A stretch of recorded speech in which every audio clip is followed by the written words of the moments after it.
إن الحمد لله نحمده ونستعينه ونستغفره ونعوذ بالله من شرور أنفسنا ومن سيئات أعمالنا من يهده الله فلا مضل له ومن يضلل فلا هادي له وأشهد أن لا إله إلا الله وحده لا شريك له وأشهد أن محمدا عبده ورسوله يا أيها الذين آمنوا اتقوا الله حق تقاته ولا تموتن إلا وأنتم مسلمون يا أيها الناس اتقوا ربكم الذي خلقكم من نفس واحدة وخلق منها زوجها وبث منهما رجالا كثيرا ونساء واتقوا الله الذي تساءلون به والأرحام إن الله كان عليكم رقيبا يا أيها الذين آمنوا اتقوا الله وقولوا قولا سديدا يصلح لكم أعمالكم ويغفر لكم ذنوبكم ومن يطع الله ورسوله فقد فاز فوزا عظيما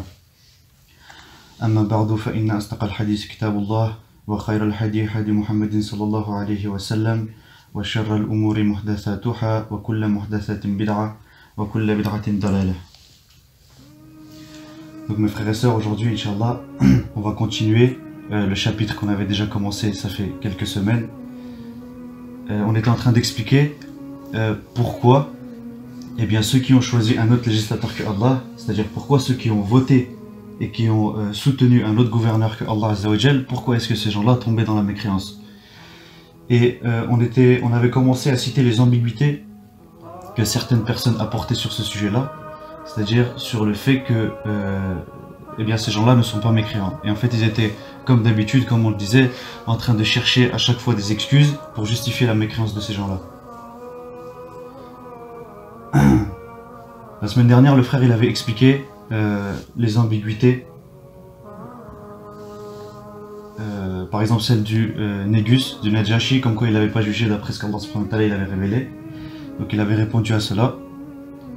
Et aussi à Yusuf alayhi salam, comme quoi il avait travaillé auprès d'un Tarout.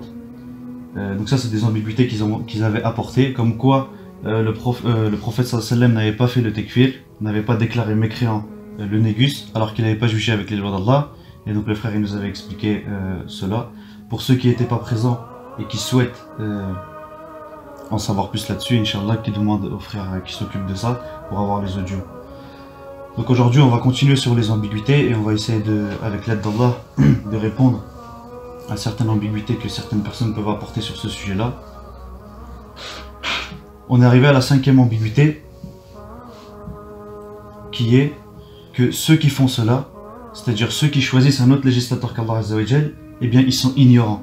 Ils ne savent pas. Ils ne savent pas que ça c'est du shirk, c'est de la mécréance, donc ils le font tout en étant ignorants. Et vu qu'ils sont ignorants, on ne peut pas faire leur tekfir. Leur tekfir, c'est-à-dire on ne peut pas les déclarer mécréants. On ne peut pas dire de ces gens-là qu'ils sont mécréants, car ils sont ignorants. La réponse à cette ambiguïté, on l'avait donnée de façon générale et plus approfondie dans un cours qui était dédié à cela, c'est-à-dire à l'ignorance. Le cours il s'appelait « L'ignorance est-elle une excuse ?» Encore une fois pour ceux qui n'étaient pas là lors de ce cours-là, Inch'Allah, qui voient avec le frère concerné pour avoir les audios. Ici on va citer juste, on va pas trop s'attarder sur ce sujet-là, mais on va juste citer quelques paroles qu'on avait déjà citées auparavant. Notamment Allah subhanahu wa ta'ala, dans la sourate Araf, du verset 172 à 174, il dit « Et quand ton Seigneur tira une descendance des reins des fils de Adam alayhi salam et les fit témoigner sur eux-mêmes. » C'est-à-dire que tous les enfants d'Adam, tous les êtres humains, nous y compris, Allah subhanahu wa ta'ala, il nous a fait témoigner sur nous-mêmes.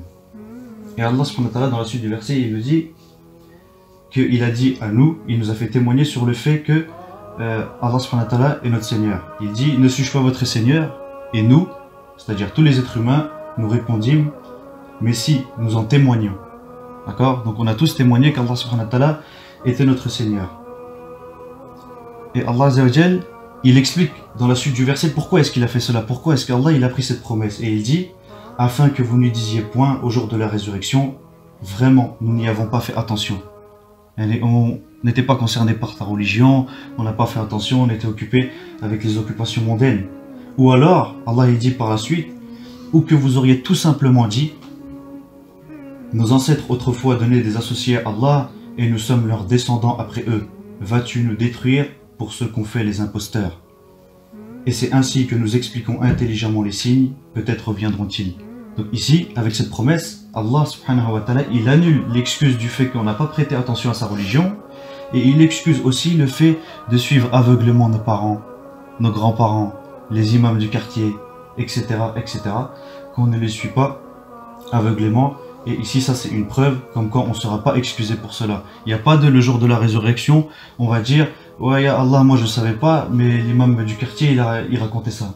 Ya Allah, moi je ne savais pas, mon grand-père il était sur cette voie et moi j'ai suivi. » Cette excuse-là, elle n'est pas valable. Nous, on est obligé de savoir et on est obligé d'apprendre les sujets de base, les sujets de fondement de la religion qui font de nous des musulmans. Donc ça c'était un verset qu'on avait cité pour montrer que l'ignorance n'était pas excusée.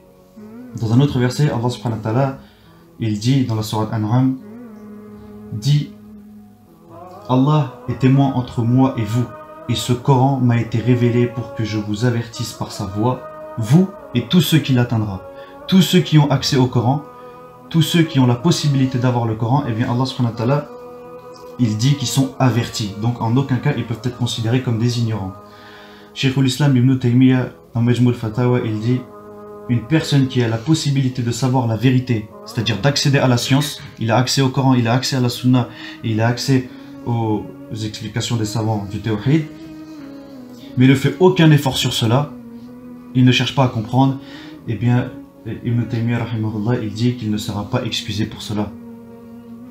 Ibn al-Qayyim rahimahullah, dans Tariq al-Hijjatayn, il dit les ignorants mécréants, leurs suiveurs et leurs ânes qui sont avec eux, qui les suivent et disent « Nous avons trouvé nos parents sur ce modèle et nous les imitons. » La communauté est entièrement d'accord. Ici, Ibn al-Qayyim, rahimahullah, il rapporte un consensus et il dit « La communauté est entièrement d'accord pour dire que cette catégorie de gens sont mécréants. Même s'ils sont ignorants et suivent aveuglément leur chef et leur imam. » Donc ça c'était juste une petite, quelques paroles que j'ai souhaité citer ici, mais ce sujet-là, il est mieux expliqué en gros dans l'audio que le frère il transmettra à ceux qui souhaitent. La législation est un sujet qui se relie au tawhid, au fait d'unifier Allah subhanahu wa ta'ala. Il est obligatoire à tout le monde de l'apprendre et de le savoir. On avait d'ailleurs expliqué que les savants, lorsqu'ils expliquent le tawhid, eh bien, ils le divisent en 3 catégories. Ils disent déjà, premièrement, il y a le tawhid al-rububiyyah, qui est le tawhid dans la seigneurie d'Allah subhanahu wa ta'ala, c'est-à-dire le fait de unifier Allah dans sa seigneurie. Ensuite, on avait dit qu'il y avait le tawhid al-uluhiyyah, le tawhid dans les adorations, le fait d'unifier Allah azza wa jal dans les adorations, et il y avait le tawhid, le fait d'unifier Allah subhanahu wa ta'ala dans ses noms et ses attributs. Et aujourd'hui, étant donné que ceux qui se prétendent musulmans, ceux qui se disent musulmans, étant donné qu'ils ont un énorme problème au niveau de la législation, eh bien, on avait dit que on pouvait le citer comme une 4e catégorie du tawhid, en le nommant le tawhid de la législation. Donc nous, en tant que musulmans, on ne peut pas être ignorant sur le tawhid. C'est-à-dire qu'une personne qui est ignorante sur le fait que Allah il est le seul législateur, eh bien elle ne peut pas être excusée. Pourquoi? Parce que ça fait partie des fondements du tawhid. Là où le Coran et la Sunna sont parvenus, personne n'est épargné ni excusé sur les sujets dont il y a obligation d'être savant. Car nous, on a des obligations, et il y a des choses qu'on doit savoir obligatoirement, et on ne sera pas excusé si on ne les connaît pas. On ne peut pas appeler les ignorants, on peut pas les appeler les ignorants, mais plutôt des gens qui se sont totalement détournés de la religion d'Allah subhanahu wa ta'ala, qui ont tourné leur dos à la religion d'Allah azza wa jal et qui en sont insouciants. Et ceci, le fait de ne pas prêter attention à la religion d'Allah et de tourner le dos à la religion d'Allah, eh bien ça c'est une mécréance à part entière. Juste ça, c'est une mécréance. Ces versets-là d'ailleurs, ils en sont la preuve. Allah il dit dans la sourate Al-Muddathir, qu'ont-ils à se détourner du rappel? Ils sont comme des ânes épouvantés s'enfuyant devant un lion. Vous savez comment les ânes s'enfuient devant les lions? Eh bien Allah subhanahu wa ta'ala, il est en train de dire que les personnes à qui on ramène le rappel, à qui on explique le tawhid, à qui on explique le shirk, comme quoi il faut le désavouer, eh bien ces gens-là, lorsqu'ils s'en détournent, Allah subhanahu wa ta'ala les compare aux ânes qui se sauvent devant les lions. Allah azza wa jal, dans la sourate Kaf, au verset 57, il dit: quel pire injuste que celui à qui on a rappelé les versets de son Seigneur et qui en tourna le dos. Donc ici on voit qu'Allah subhanahu wa ta'ala, il dit qu'il n'y a pas pire injuste que celui qui tourne le dos à la religion d'Allah subhanahu wa ta'ala.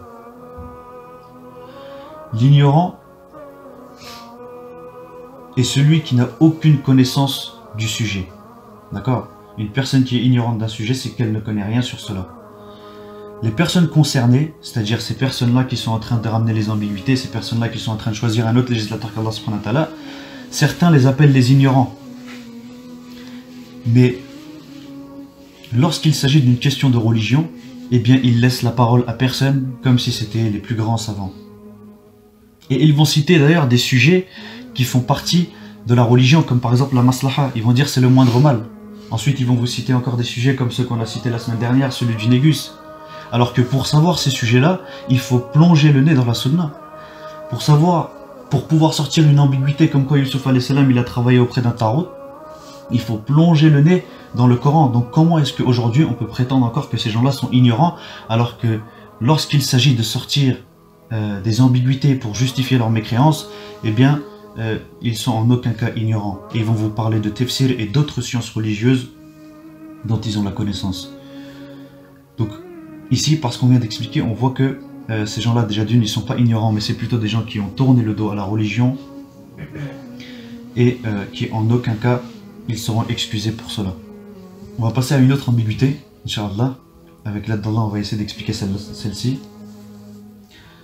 Ils disent que ces gens-là qui ont choisi un autre législateur qu'Allah subhanahu wa ta'ala, eh bien ce sont des gens du ta'wil.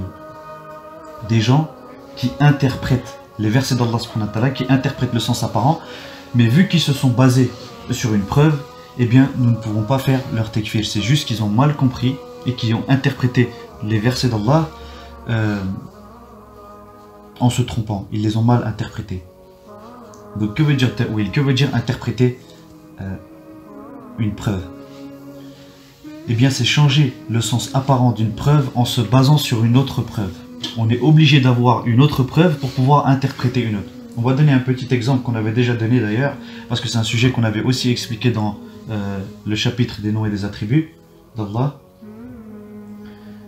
Le messager d'Allah, alayhi salatu wassalam, dans un hadith rapporté par l'imam Bukhari, il dit: toute personne dont la mort suscite des pleurs sera châtiée pour cela. C'est-à-dire que si toi tu meurs, quand toi tu vas mourir, et si tes proches pleurent pour cela, eh bien le sens apparent du hadith, qu'est-ce qu'il dit? Il dit que toi qui es mort, tu seras châtié à cause des pleurs de tes proches. Eh bien Aïcha radiallahu anha, ici elle a fait une interprétation de ce hadith là, et elle a dit que le sens apparent de ce hadith, elle le rejette. Elle a rejeté le sens apparent de ce hadith en se basant sur un verset d'Allah subhanahu wa ta'ala, dans lequel Allah il dit: or personne ne portera le fardeau d'autrui. C'est-à-dire que toi tu ne pourras pas être châtié à cause d'un péché d'une autre personne. Donc comme nous le comprenons, l'interprétation doit être rattachée à une preuve. Lorsqu'on veut changer le sens apparent d'une preuve, eh bien on est obligé de se baser à une autre preuve.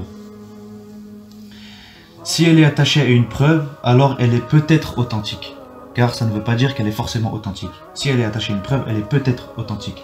Mais si elle ne l'est pas, dans tous les cas, elle est erronée et l'interprétation n'est pas acceptée.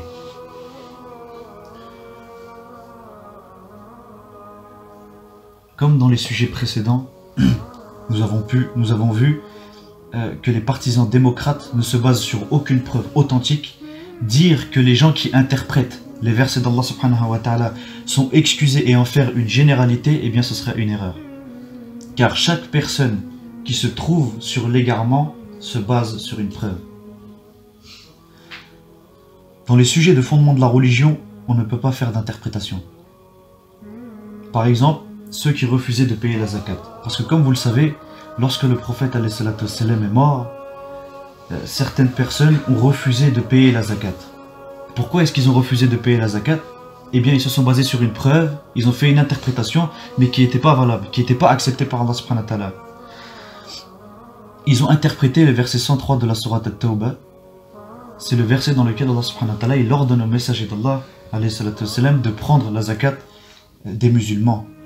Lorsqu'il dit prélève de leurs biens, parce qu'Allah subhanahu wa ta'ala ici il parle au prophète sallallahu alayhi wa sallam et il dit prélève de leurs biens par laquelle tu les purifies et les bénis, ta prière est une quiétude pour eux. Et bien eux qu'est-ce qu'ils ont dit?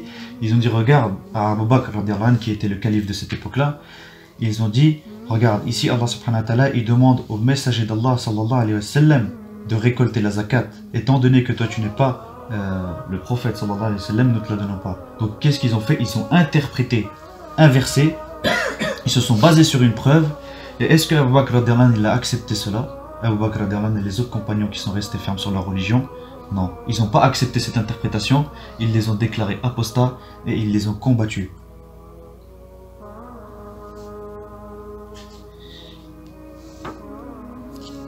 D'ailleurs, on avait déjà cité, comme je vous l'ai dit dans le cours des noms et des attributs, il y a des conditions pour qu'une interprétation puisse être valable et puisse être acceptée. La première, c'est qu'elle ne doit pas être contraire aux preuves évidentes de la religion. Ça veut dire que nous, comme on l'a vu dans les sujets précédents, le fait que la législation appartient seulement à Allah subhanahu wa ta'ala, on a vu des dizaines et des dizaines de versets qui sont clairs et nets sur ce sujet-là. Eh bien, comment est-ce qu'on peut essayer d'interpréter un verset ou deux, ou se baser sur des ambiguïtés pour rejeter eh bien, tous ces versets-là qui sont clairs et nets sur ce sujet.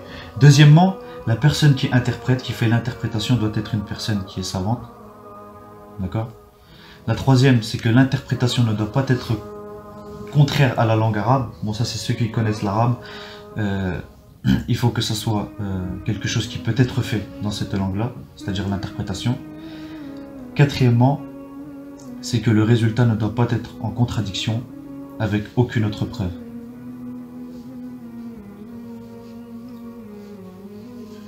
Maintenant, Inch'Allah, on va rentrer dans des ambiguïtés. On va passer à la 7e, Inch'Allah. Et ça, c'est des ambiguïtés que chacun d'entre nous a pu entendre lorsqu'il expliquait le tawhid aux gens. Surtout le sujet de la législation. Cette ambiguïté, c'est que si on dit cela, si on dit que ceux qui votent, ceux qui choisissent un autre gouverneur qu'Allah subhanahu wa ta'ala sont des mécréants, eh bien ça voudrait dire que la plupart des gens sur la terre, la plupart des gens qui se disent musulmans sont des mécréants. Ça voudrait dire que tout le monde est dans l'erreur, sauf vous, les 20 personnes de Montargis. Ou voilà. C'est quelque chose que vous avez forcément déjà dû entendre lorsque vous expliquez le tawhid aux gens. Inch'Allah, avec l'aide d'Allah, aujourd'hui on va essayer de répondre à ça. Dans l'islam, Allah, quand il ordonne une chose ou l'interdit, nous devons lui obéir ou chercher si ceci est une obligation. D'accord? Parce que Allah subhanahu wa ta'ala, il y a des choses qu'il peut nous demander de faire, mais qui ne sont pas forcément des obligations. Si ce n'est pas une obligation, celui qui désire l'appliquer, l'applique, et celui qui ne désire pas, eh bien ne l'applique pas. En dehors de cela, c'est-à-dire en dehors de ce qui n'est pas obligatoire, ce qui est obligé, celui qui franchit les limites d'Allah, peu importe pourquoi, il devient mécréant ou pécheur. Si la chose qu'il dépasse, si la désobéissance qu'il fait à Allah, si c'est de la mécréance, ça devient un mécréant, mais si c'est un péché, bah, ça devient un pécheur. Le nombre de personnes prêchant le contraire de la religion d'Allah ne change pas la réalité des choses, et les lois d'Allah sont fixes et ne changent pas. Comme vous le savez, Allah subhanahu wa ta'ala, il nous a interdit la consommation d'alcool. D'accord? Maintenant, si la majorité de la communauté musulmane vient et vous dit non, aujourd'hui on peut boire de l'alcool, l'alcool est autorisé, est-ce que nous on va dire ah la majorité des gens pensent comme ça, donc en fait ils doivent avoir raison? Non, nous on se base sur les versets d'Allah subhanahu wa ta'ala, sur les lois qu'Allah azza wa jalla il a descendues, et en aucun cas la majorité en islam n'a une importance, en aucun cas. Cette importance là, on la trouve dans la religion qui est la démocratie. Donc ces gens là, lorsqu'ils rapportent cette ambiguïté là, ils pensent ramener une règle de l'islam, c'est-à-dire que la majorité ne peut pas se trouver dans l'égarement, alors qu'en fait ils mélangent l'islam et leur religion à eux qui est la démocratie, et ils ramènent une règle de leur religion dans la nôtre, et ils disent que si on suit ton raisonnement, ça voudrait dire que tout le monde est mécréant, et ils sont en train de dire que c'est quelque chose qui n'est pas possible, alors que non, c'est quelque chose qui est d'ailleurs majoritairement, souvent, la vérité. Pourquoi? Parce que Allah subhanahu wa ta'ala, il dit dans la sourate Ibrahim au verset 8, et Moussa dit, si vous êtes ingrats, vous ainsi que tous ceux qui sont sur la terre, c'est-à-dire si tout le monde rejette la révélation d'Allah subhanahu wa ta'ala, eh bien sachez qu'Allah se suffit à lui-même et qu'il est digne de louange. Dans un autre verset de la sourate Yusuf, au verset 106, Allah subhanahu wa ta'ala il dit, et la plupart d'entre eux ne croient en Allah qu'en lui donnant des associés. Allah Azza wa Jal, il est en train de dire que la plupart des gens croient en Allah subhanahu wa ta'ala en lui donnant des associés, c'est-à-dire en étant des mouchriks. Et donc comment aujourd'hui des gens peuvent essayer de ramener l'ambiguïté, comme quoi il faut suivre la majorité et comme quoi la majorité ne peut pas se trouver dans l'égarement. Et regardez ici, Inch'Allah, on va citer 3 versets qui sont très importants et on voit qu'en fait Allah subhanahu wa ta'ala il est en train de répondre à l'ambiguïté d'aujourd'hui. Les versets d'ici, on peut les appliquer mot à mot aujourd'hui. Regardez, ici, faites attention. C'est dans la sourate An'am du verset 114 à 116. Chercherai-je un autre juge qu'Allah? Déjà, regardez le verset comment il commence. Chercherai-je un autre juge qu'Allah? Chercherai-je un autre législateur que Allah subhanahu wa ta'ala? Chercherai-je un autre hakim que Allah subhanahu wa ta'ala? Et il dit dans la suite du verset, alors que c'est lui qui a fait descendre vers vous ce livre bien exposé. En fait, le prophète sallallahu alayhi wa sallam, il est en train de dire, est-ce que je vais chercher un autre législateur qu'Allah subhanahu wa ta'ala alors qu'Allah il nous a descendu le livre qui est bien exposé? Ceux auxquels nous avons donné le livre savent, c'est-à-dire les juifs et les chrétiens, qu'il est descendu avec la vérité venant de ton Seigneur, ne sois donc point du nombre de ceux qui doutent. Donc ici, le prophète alayhi salatu wassalam, il est en train de dire que nous on doit suivre la législation d'Allah subhanahu wa ta'ala. Pourquoi? Parce qu'Allah il a révélé ce livre qui est bien exposé. Ensuite, dans le verset juste après, dans le verset 115, Allah il dit, et la parole de ton Seigneur s'est accomplie en toute vérité et équité. Nul ne peut modifier ses paroles, il est l'audient, l'omniscient. Il faut savoir que quand le prophète sallallahu alayhi wa sallam il dit ça, il prend en face de lui les mouchriks de Quraysh, qui ne veulent pas juger avec les lois d'Allah. Il est en train de prendre les juifs et les chrétiens, qui eux modifient les lois d'Allah qu'il y a dans leur livre, et eux ils veulent que c'est les savants qui jugent, les savants chrétiens et juifs. Il est en train de prendre les Romains en face de lui, il est en train de prendre les Perses en face de lui, c'est-à-dire la majorité du monde, et regardez ce que Allah il dit dans le verset juste après, et si tu obéis à la majorité de ceux qui sont sur la terre, ils t'égareront du sentier d'Allah. Ils ne suivent que la conjecture, c'est-à-dire qu'ils sont en train de raisonner. Moi je pense que ça c'est mieux, moi je pense que cette loi-là elle est bien, moi je pense qu'on peut autoriser le zina, etc. Et ils ne font que fabriquer des mensonges. Ici, subhanallah, il n'y a rien de plus clair par rapport au sujet, c'est-à-dire actuel de la législation, que lorsque le prophète sallallahu alayhi wa sallam il a pris tout le monde en face en disant qu'on devait suivre les lois d'Allah, eh bien Allah subhanahu wa ta'ala, il le met en garde et il lui dit que si tu obéis à la majorité de ceux qui sont sur la terre, ils t'égareront du sentier d'Allah. C'est-à-dire que si tu leur obéis dans le fait de ne pas juger avec les lois d'Allah, eh bien ils t'égareront du sentier d'Allah subhanahu wa ta'ala. D'après Abu Huraira radiallahu anhu, l'imam Bukhari et l'imam Muslim rapportent qu'au décès du prophète alayhi salatu wassalam, certaines personnes ont cru à de faux prophètes, certains ont refusé de donner la zakat comme on l'a dit tout à l'heure, et d'autres ont tourné le dos à la religion en disant que le prophète sallallahu alayhi wa sallam était mort. Le taux de personnes qui ont tourné le dos à la religion face à ceux qui ont persisté est de 90%, c'est-à-dire la grande majorité de la communauté a apostasié, mais ce n'est pas pour autant qu'ils étaient sur la vérité. Donc en aucun cas, la majorité est une preuve en islam. Au contraire, ceux qui étaient sur la vérité ont toujours été une minorité. D'ailleurs, dans un hadith que rapporte l'imam Bukhari, Allah subhanahu wa ta'ala, le jour du jugement, il va dire à Adam alayhi salam de séparer de sa descendance ceux qui sont voués pour l'enfer et ceux qui sont voués pour le paradis. Et à ce moment-là, Adam alayhi salam, il va dire à Allah subhanahu wa ta'ala, Ya Allah, moi je ne sais pas c'est qui, enseigne-moi qui sont ces gens-là que je les sépare. Et Allah azza wa jalla, il va dire que sur 1000 personnes, une pour le paradis et 999 pour l'enfer.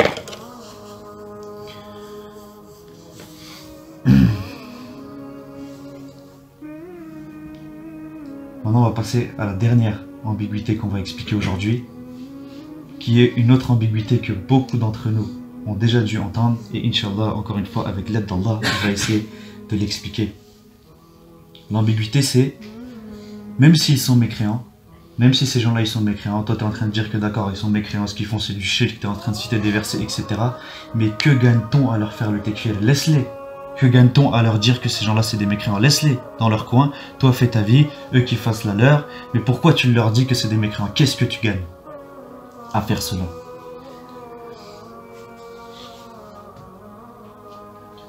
Le tekfir, donc je rappelle, le tekfir c'est le fait de dire à une personne mécréante, à une personne qu'elle est mécréante. D'accord? Le tekfir fait partie de la sharia d'Allah. Le tekfir, c'est quelque chose qui fait partie de la religion d'Allah subhanahu wa ta'ala. Dans la situation où toutes les conditions du tekfir sont réunies et que tous les empêchements ont été levés, il faut faire le tekfir.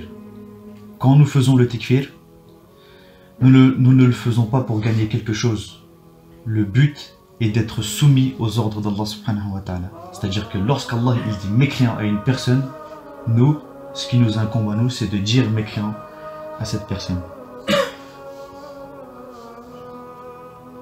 Ceci est valable pour le tekfir des personnes normales, mais si la personne concernée par le tekfir est une personne qui a atteint le degré de tarot, alors son tekfir devient une condition pour pouvoir rentrer en islam.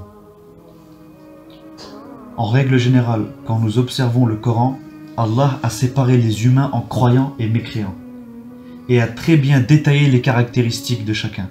C'est-à-dire que lorsqu'Allah subhanahu wa ta'ala nous a expliqué qui était le mécréant, il nous a dit toutes ces caractéristiques. La personne qui fait ça, elle devient mécréant. Celui qui est comme ça, il devient mécréant. Celui qui a cette croyance, il devient mécréant. Et de la même manière, il a décrit les musulmans. La cause la plus importante de cela est pour que les croyants puissent distinguer les caractéristiques et à travers les noms que Allah a donnés à ces gens-là, c'est-à-dire mécréants et musulmans, connaître les jugements qui y sont liés et vivre par rapport à cela. Si Allah il nous a décrit les caractéristiques des mécréants, c'est pas pour rien, c'est pour que nous puissions savoir qui sont les mécréants et pour que nous puissions vivre de façon à ne pas se mélanger à eux et beaucoup d'autres hukm que Allah subhanahu wa ta'ala a révélé concernant cela. Si cela était sans importance, Allah subhanahu wa ta'ala n'aurait pas cité toutes ces caractéristiques des mécréants et toutes ces caractéristiques des musulmans. Quand nous regardons la sunna, le prophète sallallahu alayhi wa sallam, en même temps qu'il expliquait le tawhid, il nommait clairement ceux qui étaient opposés au tawhid avec leur nom, c'est-à-dire qu'ils étaient mécréants, et avec leur jugement qu'ils étaient voués en enfer. L'exemple le plus évident est la sourate Al-Kafirun, que Inch'Allah on va la détailler juste après. Malgré la colère des associateurs et malgré le fait qu'ils attaquaient les musulmans, qu'ils torturaient les musulmans, la révélation que Allah subhanahu wa ta'ala il a envoyé, le Coran que Allah il a envoyé, eh bien il appuyait encore plus sur le fait qu'ils étaient mécréants, que leurs ancêtres étaient mécréants, et la révélation rabaissait leurs idoles. Avant que le prophète sallallahu alayhi wa sallam ne vienne à la Mecque, il y avait des monothéistes qui vivaient le tawhid et qui étaient connus par les Mécois. Mais nous n'avons pas entendu de torture qui avait été faite envers eux. La cause de ceci est que les monothéistes ne se mélangeaient pas avec les associateurs, alors que le prophète sallallahu alayhi wa sallam a ouvertement déclaré les noms et le hukm des associateurs. Ça nous montre encore une fois que on doit suivre la sunna du prophète alayhi salatu wa sallam, c'est-à-dire que même avant la révélation, il y avait des musulmans, il y avait des gens qui unifiaient Allah subhanahu wa ta'ala. Mais lorsque le prophète sallallahu alayhi wa sallam il est venu, il nous a montré comment on devait faire et on devait déclarer les noms, c'est-à-dire on devait les déclarer mécréants, c'est-à-dire ceux qui se sont rebellés contre Allah subhanahu wa ta'ala et contre sa religion. Et donc nous, en tant que suiveurs de la sunna, eh bien nous devons faire de même. Et il faut savoir que le prophète sallallahu alayhi wa sallam n'a pas fait le tekfir seulement des personnes qui se prosternaient devant des idoles, etc., etc. Mais il a fait le tekfir aussi des personnes qui se disaient musulmanes, des personnes qui faisaient 5 fois la prière par jour, même des personnes qui sortaient pour combattre avec le prophète alayhi salatu wassalam. Eh bien, quand ils commettaient de la mécréance, eh bien, le prophète sallallahu alayhi wa sallam leur faisait le tekfir. Comme par exemple, on peut citer deux exemples. Il Il y a une femme qui était musulmane, qui priait 5 fois par jour, qui donnait sa zakat, etc., etc., mais qui critiquait le messager d'Allah sallallahu alayhi wa sallam. Et son mari, à cette femme-là, il la mettait en garde. Il disait non, arrête de critiquer le prophète sallallahu alayhi wa sallam. Et malgré ça, cette femme continuait. Qu'est-ce qu'il a fait son mari? Il a attendu que cette femme dorme et il a planté son sabre dans son ventre jusqu'à ce qu'elle meure. Lorsque le jour s'est levé au matin, le prophète sallallahu alayhi wa sallam, dès qu'il a appris ça, il a demandé, il a dit qui a fait ça, qui a tué cette femme? Et son mari a dit que c'était lui. Il a dit ya Rasulallah, je l'ai tuée parce qu'elle n'arrêtait pas de te critiquer malgré que je l'avertissais de ne pas le faire. Et là le prophète alayhi sallam, il a dit son sang est parti pour rien, son sang est parti pour rien, son sang est parti pour rien, c'est-à-dire que son sang n'était pas sacré à cette femme-là, donc cette femme-là est morte mécréante. Malgré qu'elle faisait la prière, malgré qu'elle disait qu'elle était musulmane, le prophète sallallahu alayhi wa sallam lui a fait le tekfir car elle a fait de la mécréance, c'est-à-dire elle a critiqué le messager d'Allah sallallahu alayhi wa sallam. Ou sinon un autre exemple qu'on avait déjà cité avant, c'est les compagnons qui étaient sur le convoi militaire de la bataille de Tebouk. Imaginez-vous, ils étaient avec le prophète sallallahu alayhi wa sallam pour accomplir une des œuvres les plus compliquées dans la religion, qui est le sommet de la religion, c'est-à-dire le djihad fi sabilillah. Pour tuer l'ennui, lors de ce convoi, ils se sont moqués de Ashab Soufa, qu'on peut appeler les élèves du prophète alayhi salatu wassalam. Ils se sont moqués d'eux. D'apparence, ça n'a pas l'air d'être une moquerie qui est méchante. Ils ont seulement dit qu'ils étaient peureux lorsque l'ennemi venait en face et qu'ils étaient avares, c'est-à-dire qu'ils pensaient qu'à manger, etc. Et lorsque le prophète alayhi salatu wassalam a appris cela, il leur a fait le tekfir, alors que c'était des gens qui avaient tout délaissé pour Allah subhanahu wa ta'ala, pour combattre dans son sentier. Mais lorsqu'ils commettaient de la mécréance, lorsqu'ils se moquaient de la religion d'Allah subhanahu wa ta'ala, eh bien le prophète alayhi salatu wassalam leur faisait le tekfir. Maintenant, pourquoi nous devons faire le tekfir des mécréants? Dans un premier temps, il faut savoir que le tekfir, ça fait partie de la religion, comme on l'a dit tout à l'heure, comme l'héritage. Car vous savez, en islam, il y a des règles pour l'héritage. Comme pour le mariage, en islam, il y a des règles pour le mariage. Et comme pour la loi du talion. En islam, pour appliquer la loi du talion, eh bien, il y a des conditions, il y a des règles qui ont été imposées par Allah subhanahu wa ta'ala. Chacun doit être appliqué selon la révélation. D'accord? Lorsque nous on se marie, on doit se marier selon la révélation et selon les enseignements du prophète sallallahu alayhi wa sallam. Et lorsque nous on applique le mariage comme Allah subhanahu wa ta'ala nous l'a ordonné, eh bien personne ne nous dit qu'est-ce que tu gagnes à faire cela. Personne ne nous dit cette chose-là. Pourquoi? Parce qu'on est en train d'appliquer la religion d'Allah subhanahu wa ta'ala. Eh bien nous, quand on applique le tekfir, lorsqu'on dit à une personne qu'elle est mécréante parce que Allah et son messager l'ont déclaré mécréante, eh bien personne n'a le droit de nous poser la question qu'est-ce que tu gagnes à faire cela? Parce que nous, on est seulement en train d'appliquer la religion d'Allah subhanahu wa ta'ala. La plupart des sujets de la jurisprudence, ils sont fondés sur le fait que la personne concernée est mécréante ou musulmane.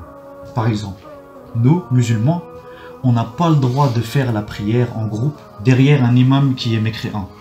Pourquoi? Parce que notre prière ne sera pas acceptée. Nous, musulmans, on n'aime pas le mécréant. Bon, bien sûr, il y a différentes catégories d'amour, mais nous, en règle générale, on n'aime pas le mécréant. Maintenant, si toi, tu n'arrives pas à faire le tekfir, si tu n'arrives pas à distinguer le mécréant du musulman, ça veut dire que tu vas modifier ce hukm que Allah subhanahu wa ta'ala il a mis, et vu que tu ne fais pas le tekfir, bah, tu vas aimer le mécréant. Tu vas prier derrière le mécréant. Nous, musulmans, on ne fait pas la prière mortuaire du mécréant. C'est-à-dire que lorsqu'il y a un mécréant qui est mort, nous, on ne fait pas de salat janazah. Si toi, tu ne fais pas le tekfir, eh bien, tu ne peux pas savoir. Ça veut dire que tu vas faire la prière mortuaire derrière des gens qui sont mécréants, derrière des musulmans, et tu seras encore une fois en train de modifier les hukm d'Allah sur ce sujet-là. L'obéissance à un dirigeant musulman est obligatoire. Quant au dirigeant mécréant, il est obligatoire selon ses capacités de lui tenir tête et de le retirer de ses fonctions. Si toi aujourd'hui tu n'apprends pas ta religion, tu ne sais pas qui est le dirigeant mécréant et les dirigeants musulmans, comment est-ce que tu vas tenir tête à un dirigeant qui en réalité est mécréant, mais toi vu que tu fais pas les tekfir, tu vas penser qu'il est musulman, donc tu vas lui obéir. Alors que ça, Allah subhanahu wa ta'ala, il l'a interdit. Donner la zakat à un dirigeant musulman pour qu'il la distribue aux nécessiteux est obligatoire. Alors que donner des impôts avec envie à un dirigeant mécréant, eh bien c'est de la mécréance. Si toi, lorsque tu payes tes impôts, tu le donnes avec envie, eh bien c'est de la mécréance. Si toi, encore une fois, tu n'arrives pas à distinguer le dirigeant musulman et mécréant, tu seras encore une fois en train de modifier le hukm d'Allah subhanahu wa ta'ala sur ce sujet-là. Pour nous les musulmans, il est interdit de ressembler aux mécréants. Quoi que ce soit, c'est-à-dire dans la manière de s'habiller, dans la manière de marcher, etc., etc., on ne doit pas ressembler aux mécréants. Le musulman et le mécréant ne sont pas enterrés au même endroit. Un musulman, regardez à quel point c'est pointilleux, n'utilise pas les récipients des mécréants en dehors de ses besoins. Et s'il ne trouve pas un autre récipient, il est dans l'obligation, il est obligé de le laver et ensuite de l'utiliser. Un musulman ne prend pas de fille en mariage d'un mécréant. C'est-à-dire si c'est une mécréant, une mouchrik, eh bien tu ne te maries pas avec elle. Et nous ne donnons pas nos filles aux mécréants. Ça veut dire que si toi, tu refuses d'appliquer le tekfir, un homme qui vient demander ta fille en mariage, devant toi il va commettre du shirk, devant toi il va demander de l'aide d'autre que Allah subhanahu wa ta'ala, devant toi il va vanter les tawarit, etc., etc. Et toi, étant donné que tu ne fais pas le tekfir, eh bien tu n'aurais pas d'autre choix que de donner ta fille à quelqu'un qui est mécréant par plusieurs versets d'Allah subhanahu wa ta'ala.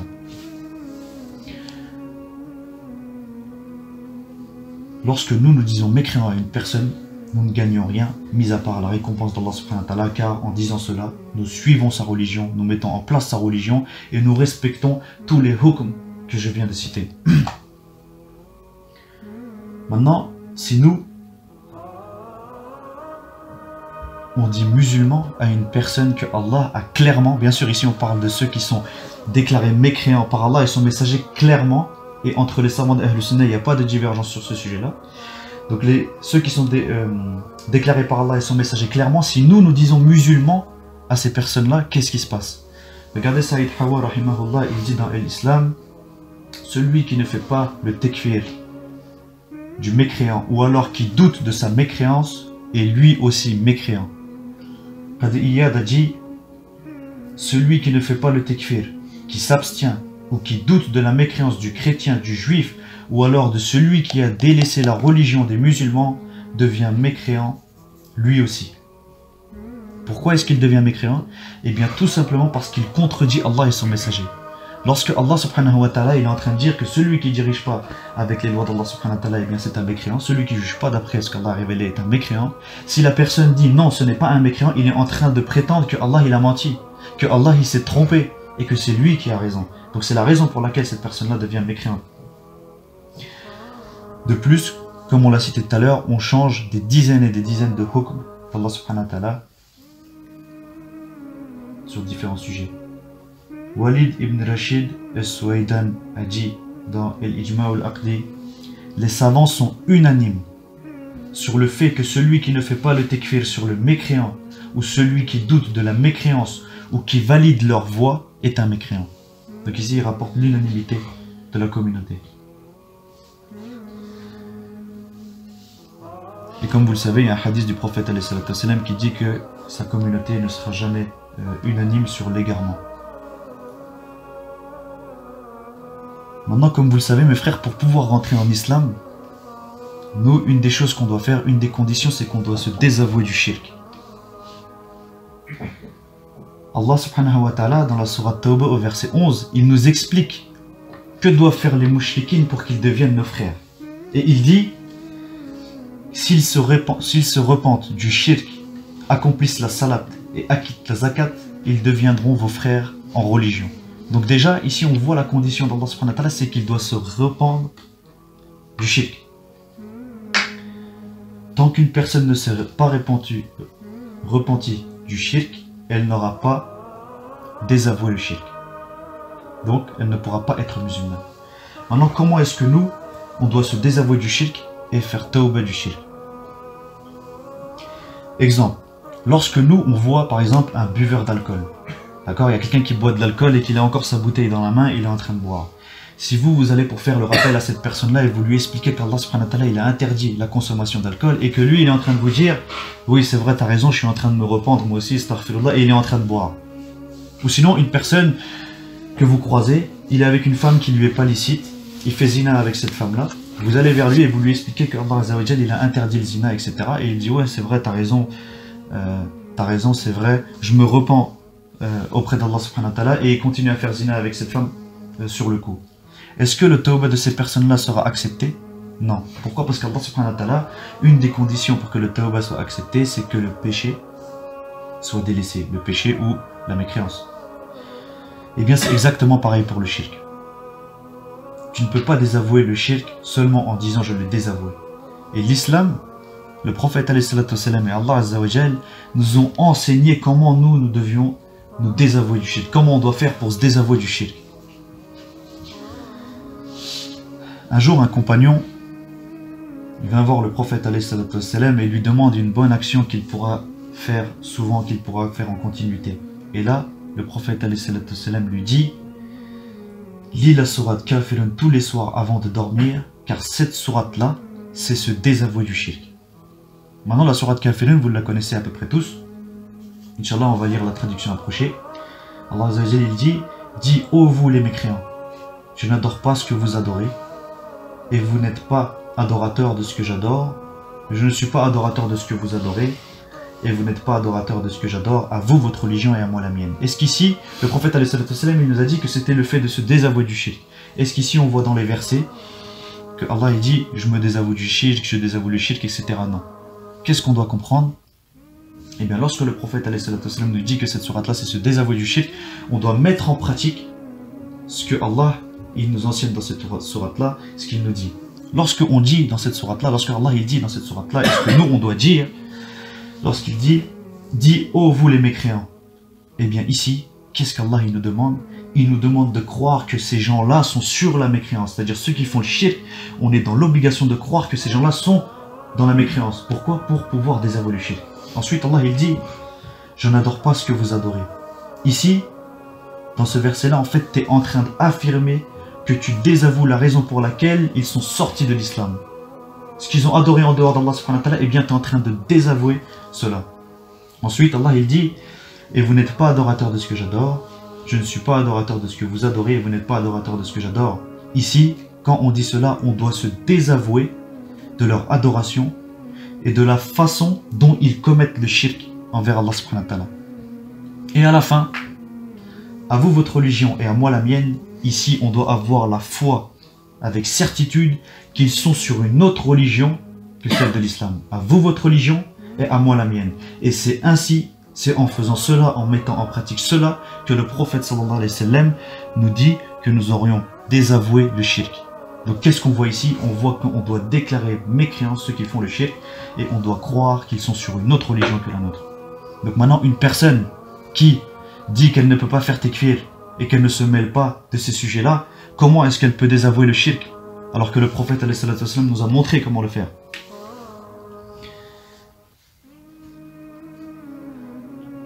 Même si cette personne-là, elle dit qu'elle a renié les tawarit, même si elle dit qu'elle a renié les tawarit, même si elle dit que ceux qui votent, qu'il ne faut pas voter, d'accord, mais qu'il ne fait pas le tekfir des voteurs, etc., eh bien cette personne-là n'aura pas désavoué le shirk et ne sera pas rentrée dans la communauté de l'islam. Un verset que vous connaissez de la sourate Mumtahina 4, numéro 4, Allah subhanahu wa ta'ala dit: certes vous avez eu un bel exemple à suivre en Ibrahim alayhi salam et en ceux qui étaient avec lui quand ils dirent à leur peuple: nous vous désavouons, vous et ceux que vous adorez en dehors d'Allah, nous vous renions. Un autre sens ici, c'est nous vous déclarons mécréants. Entre vous et nous, l'inimitié et la haine sont à jamais déclarées jusqu'à ce que vous croyez en Allah seul. Donc Allah subhanahu wa ta'ala il dit que ça c'est un bon exemple. Donc on doit suivre cet exemple-là. Maintenant, Inch'Allah, je vais finir avec une parole de Muhammad ibn Abdul Wahhab rahimahullah, lorsqu'il dit: les fondements de l'islam et les règles de l'islam sont au nombre de 2 pour pouvoir rentrer en islam, pour pouvoir être musulman. Premièrement, adorer Allah en l'unifiant, sans rien lui associer. Être allié des gens du tawhid, être l'allié des musulmans. Appeler les gens à cela et faire le tekfir de celui qui délaisse le tawhid. Déclarer mécréant celui qui délaisse le tekfir. Deuxièmement, mettre en garde les gens contre le shirk. Être dur et strict sur cela. c'est-à-dire ne laisser aucune concession, prendre les alliés du shirk comme ennemis et faire le tekfir de celui qui commet le shirk. Donc Inch'Allah, j'ai fini le discours d'aujourd'hui. Donc on a, avec l'aide d'Allah, répondu à quelques ambiguïtés, et notamment la dernière, comme quoi il faut faire le tekfir des mouchriquines. Bien sûr, le tekfir ici on parle de ceux qui sont dans une mécréance claire, car Allah subhanahu wa ta'ala a ouvertement cité, le prophète a ouvertement cité, aucun savant de Ahl Sunnah n'ont divergé là-dessus. Donc voilà, Inch'Allah, il est fini ici le sujet. Inch'Allah, la semaine prochaine, soyez présents parce que c'est un sujet très important qu'on a généralement, on met souvent de côté alors qu'il est d'une importance capitale, qui est l'alliance et le désaveu. Avec qui est-ce qu'on est allié et avec qui, de qui est-ce qu'on se désavoue. Wa akhiru da'wana anil hamdulillahi rabbil alamin.